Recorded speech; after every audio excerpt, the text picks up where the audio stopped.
Hello, I am Eddie Hurt with ERA Shields. I am part of the Blessing Hurt team. I'm actually the varsity part of the Blessing Hurt team. My favorite thing about real estate, there's lots, but my favorite thing absolutely is the ability to be flexible with your schedule.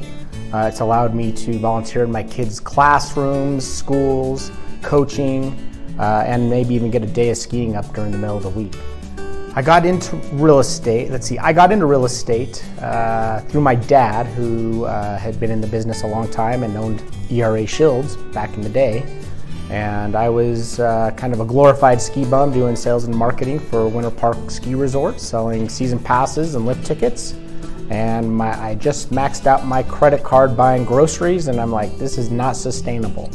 So my dad said, ever think of real estate? And I said, no, never had. He said, well, go to real estate school and call me. So 6 months later, I called him and I had my real estate license. Here we are. Some advice I would give to our clients and the people out there, general public, is it doesn't matter what I, as your realtor, think of the house in terms of tastes. It is important to know what makes the house more saleable when you go to sell it in the future. You know, we don't want to back to I-25 or a railroad. But the layout of the house is very personal. Finishes in a house are very personal. So if you like it, it doesn't matter if I like it. It doesn't matter if your parents like it. It doesn't matter if your friends like it. As long as you like it, that's what matters, right? If you like your wife, that's a good thing. It doesn't matter if everybody else doesn't. Another piece of advice would be not all realtors are the same. So on the listing side, agents who are really good at exposing a house will get a higher sales price for that house because they're exposing it to more people.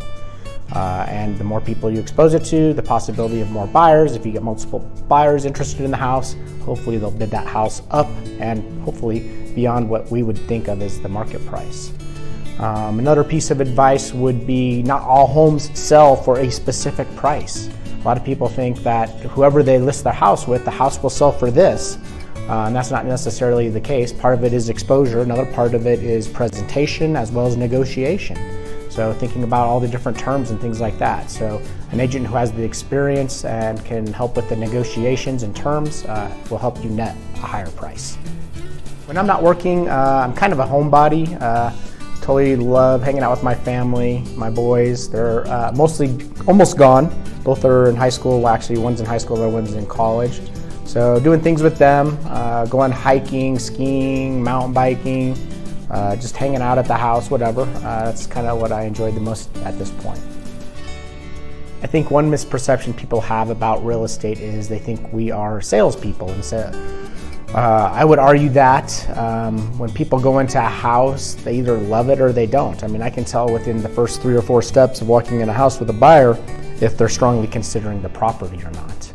And there's nothing I can say to overcome most of their objections. So if they decide they don't like the house, they will pick it apart and say, oh, I don't like that wallpaper. Oh, I don't like that carpet. Well, sure, those things can be fixed, but really they're looking for excuses to try and tell me that for a reason why they don't like the house. And really, when I tell them those are cosmetic things that can be fixed, they don't really care. The reality of it is they just don't like the house. Some of the challenges in the current market is it's an extreme seller's market. It's not quite as extreme as it was like in the springtime, but it's still very much a seller's market. So we're still seeing tons of multiple offers on listings or competing. So it's really, really difficult as a buyer. It's also very challenging as a seller because, again, real estate is so emotional. So when you talk to a seller, a lot of sellers are like, well, I'm going to get top dollar and I'm not doing anything to this house. And then you're up with the buyer, and the buyer's like, well, if I'm going to bid $50,000 over the listing price, come inspection, this house is going to be like brand new when we're done.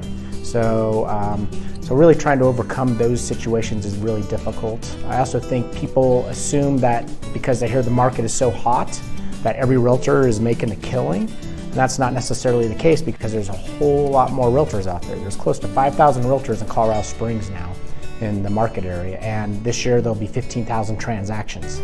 So the average agent in Colorado Springs is going to do 3 transactions. You can't make a living on 3 transactions. So why do I love working for ERA Shields? It's changed a little bit over the last couple of years. So before, I couldn't leave. If I did, I'd be grounded. My father would have grounded me for 2 weeks, and that would have sucked. So With Kathy and Mike as the new owners of the company, they've continued a lot of the traditions that have been with ERA Shields since its beginning back in 1986. I've been with the company for 24 years now, which I still feel like a newbie because there's a lot of agents here who've been here longer than I have.